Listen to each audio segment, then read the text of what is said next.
Donc voilà quelques jours que je ne peux pas enregistrer de vidéo parce que je suis un peu malade, que ma voix ne me permet pas d'enregistrer des vidéos complètes, donc même là c'est un peu compliqué pour moi. Et qu'est-ce qui se passe durant mon absence? Eh bien les courbes qui s'affolent. Moi qui me plaignais que ça ne bougeait pas beaucoup avant. Bon ben voilà, on va regarder ça un peu plus en détail. Alors, bienvenue sur Actu des sondages, c'est StatSociété, bien évidemment. Surtout, je ne vais pas pouvoir vous faire le détail de tous les sondages, il y en a trop qui sortent plusieurs par jour. Les instituts qui faisaient une fois par semaine, voire une fois toutes les 2 semaines, se mettent à en sortir plusieurs d'affilée. Donc on va se contenter des récaps. Je vous mettrai en lien donc les sources des sondages, notamment la page Wikipédia qui liste l'ensemble des sondages qui sont de toute manière dans ces groupes de récap. Et on va commencer avec la récap des Rolling.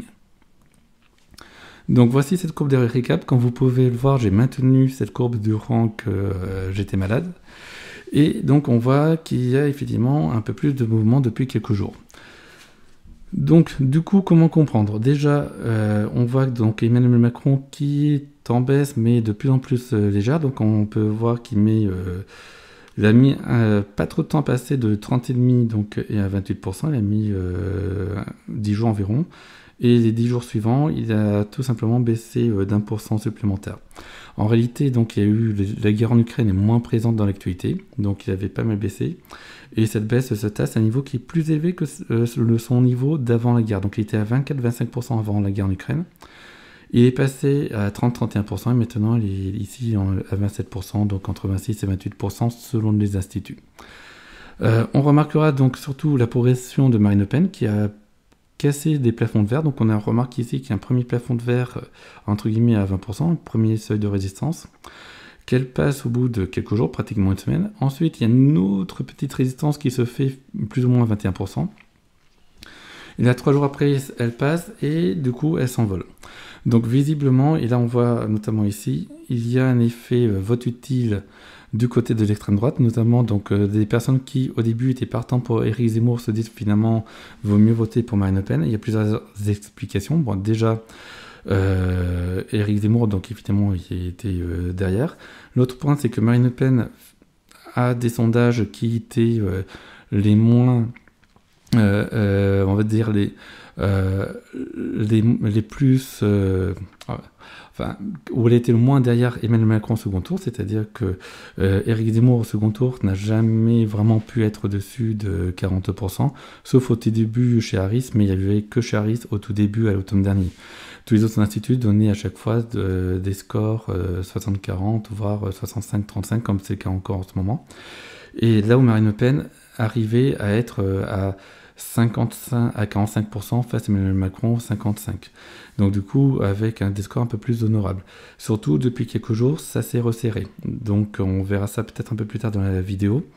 Mais Marine Le Pen au second tour est plutôt donnée à 47% et non plus à 55% avec des pointes à 48 voire 48,5% pour certains instituts de sondage, donc ce qui fait évidemment le buzz, et ce qui fait que pour certains électeurs qui étaient prêts à voter Éric Zemmour, certains se disent vaut mieux voter Marine Le Pen, qui a quelques réelles chances de gagner. Même effet de vote utile en faveur de Jean-Luc Mélenchon, donc ça a été poussif au début, donc il est passé à 15% donc petit à petit, il y a une bonne résistance à 15% comme on peut voir, et depuis quelques jours ça s'envole aussi, donc là il est plutôt aux alentours de 16-17%, donc 17% avec les Rolling. Alors, le principal problème de Jean-Luc Mélenchon, c'est que sa hausse arrive alors que Marine Le Pen a elle-même déjà monté. Il aurait eu cette hausse, par exemple, au mois de mars, il aurait été clairement donné au second tour. Là, c'est pas le cas, donc les camps à la gauche, notamment gauche radicale et à l'extrême droite, se regroupent. Et donc, on a les courbes de ceux qui étaient devant par rapport à ces, à ces ensembles politiques qui sont plus hauts, là où les autres sont plutôt en baisse. Donc voilà, Valérie Pécresse était déjà en difficulté, donc là elle se retrouve à 9%, certains sondages la mettent même à 8%. Il est possible que Valérie Pécresse donc du coup ne fasse pas forcément mieux que Xavier Bertrand Bellamide, si on en croit les Rolling, on verra les autres sondages après. Éric Zemmour est passé en dessous de 10% à son tour, et donc là il subit le vote utile lui aussi. Yannick Jadot, qui mine de rien résiste plutôt bien, a resté tout juste au-dessus des 5%. C'est une vraie performance dans ce contexte. Bien évidemment, pas de miracle pour Fabien Roussel, pour Anne Hidalgo et pour Philippe Poutou, qui eux sont, alors ça se voit moins, mais qui sont toujours en baisse. Donc Fabien Roussel, depuis son plus haut, il a perdu un point, un point et demi. Anne Hidalgo se retrouve à peine à 2% et a du mal à se maintenir à 2%. Et quant à Philippe Poutou, qui pouvait faire éventuellement des scores assez honorables, là il aura du mal à être à 1% en fait. C'est ce qu'on peut voir par rapport au rolling. Maintenant on va voir l'autre récap, celle avec l'ensemble des sondages, mais c'est une récap hebdomadaire. Donc du coup les courbes sont plus abruptes parce qu'on est, les temps sont plus resserrés tout simplement. Donc là voici, donc là on est en semaine 14, donc au fur et à mesure je mets à jour le jour de cette semaine 14, et là on verra ce que ça donne au niveau du vote. Donc là on voit vraiment ce phénomène où la baisse d'Emmanuel Macron s'est ralentie. Donc on a vu qu'il a perdu en 2 semaines 3 points, et puis les 2 semaines suivantes, jusqu'à maintenant, il perd simplement 1 point. Donc là encore, il y a un effet où la guerre en Ukraine s'éloigne, et c'est compensé par possiblement son entrée en campagne, qui fait que voilà, il est donné à 27% là aussi. Marine Le Pen est donnée ici à 22%, sans cluster 17, elle serait probablement autour de 23%. Donc là, j'ai grosso modo, que je ne dise pas de bêtises, 7 instituts de sondage. Cluster 17 met Marine Le Pen à 20, les autres donnent entre 22 et 23%. Donc c'est pour ça que je préfère dire ça. Jean-Luc Mélenchon est bien par contre à ce niveau-là, ça il n'y a pas de problème, il est au-dessus de 16%, entre 16 et 17%. Et on voit donc Éric Zemmour et Valérie Pécresse qui sont à 9%. Donc pour rappel, BVA, j'ai encore pour le BVA les sondages de la semaine dernière. Ce sont les seuls chiffres qui datent encore des semaines dernières, que ce soit Cluster 17, Harris et Elab, ils ont republié cette semaine. Et on note ici que Yannick Jadot qui reste, lui, là encore, autour de 5%. Donc il fait une assez bonne performance de résistance. Par contre, Fabien Roussel qui tombe en dessous des... Alors il est à 3%, il est à 2,85 en chiffre brut tout simplement. Donc là encore, pas de secret, le vote utile des uns fait le malheur des autres. Et on le voit ici particulièrement. Donc voilà, donc on en a fini pour ce qui concerne donc les courbes du premier tour. On va un petit peu parler des seconds tours. Là, je vais simplement vous afficher certains sondages directement. Je ne sais pas si ça s'affiche bien ici. Non, je ne suis pas sûr que ça s'affiche complètement. Bon, pas grave. Donc je ne peux pas afficher la fenêtre. Donc grosso modo, pour Opinionway, je vais vous le dire quand même, puisque j'ai la fenêtre quelque part. Ah, peut-être que ça peut s'afficher maintenant. On va voir ça, désolé. Je me suis un petit peu rouillé par rapport à avant. Ah voilà. Donc on va voir les seconds tours, donc Opinionway très rapidement. Donc 53-47%, donc on a ce genre de chiffres. On va avoir ici donc la CIFOF 52,5, 47,5, donc ce sont les mêmes eaux, mais on voit que c'est quand même plus resserré, c'est 5 points d'écart. Ici, donc chez Ipsos, c'est encore 54-46%, donc c'est un peu plus important. Elab qui donne donc 53-47% aussi. Là, on est chez Cluster 17, je dois avoir Harris quelque part.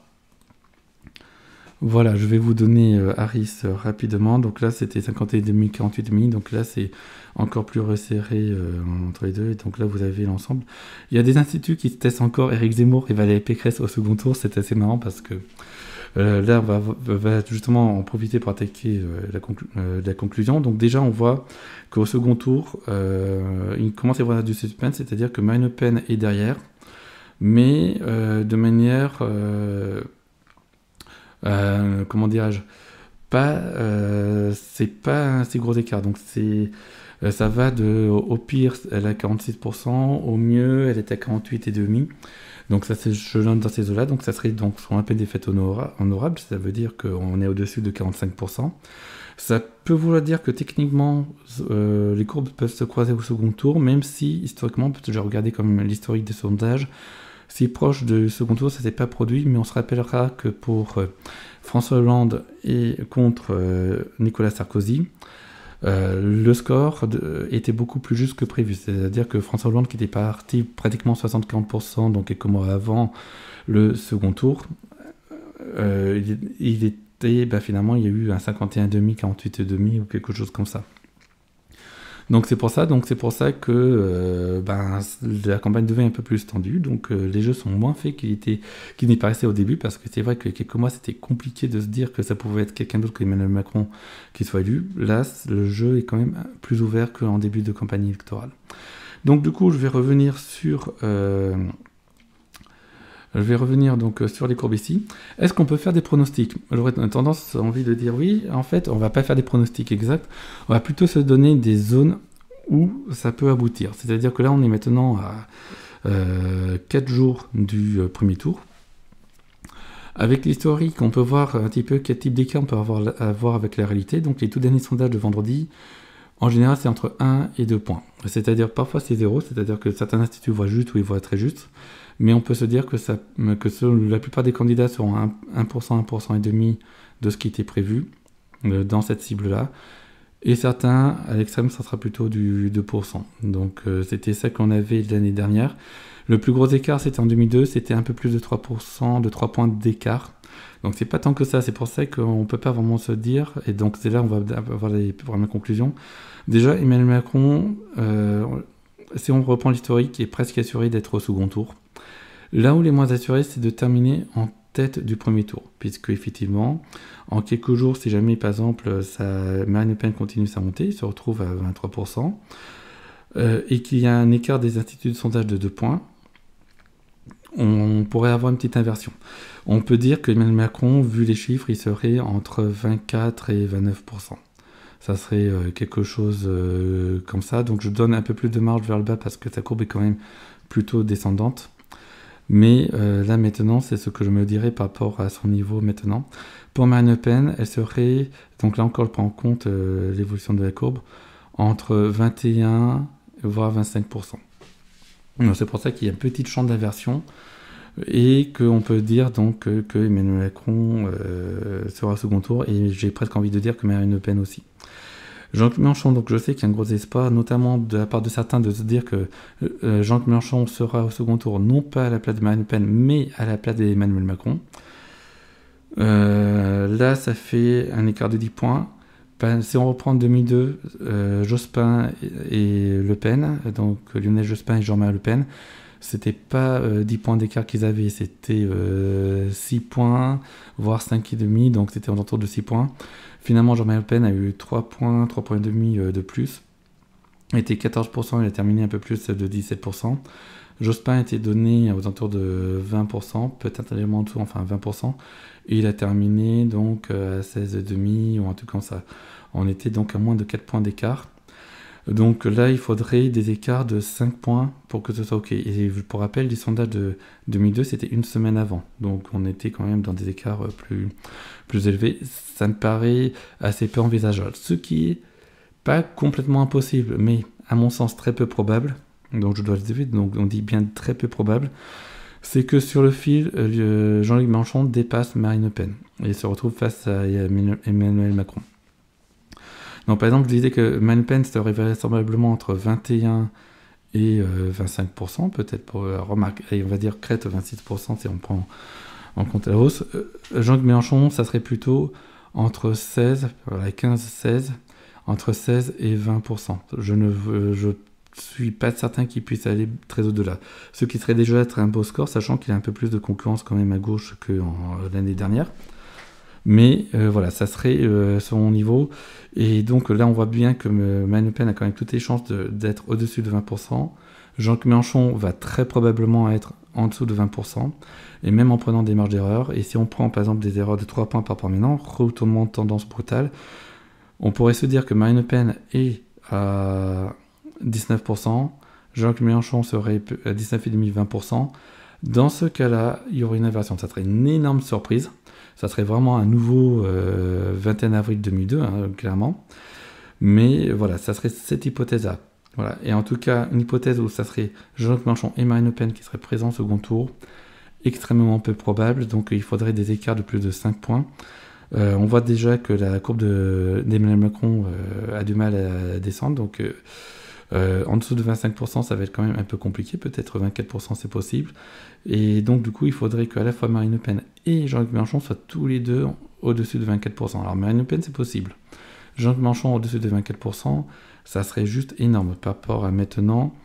Il est à 17, ben, en fait, il faudrait au moins 7 points de plus.